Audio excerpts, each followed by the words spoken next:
বাড়ি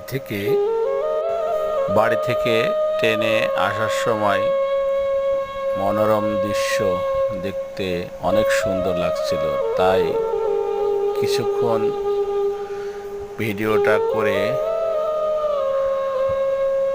দেখলাম। পরবর্তীতে আপনাদের দেখালে হয়তো ভালো লাগবে। যাই হোক, ভালো লাগতেও পারে, নাও পারে, তো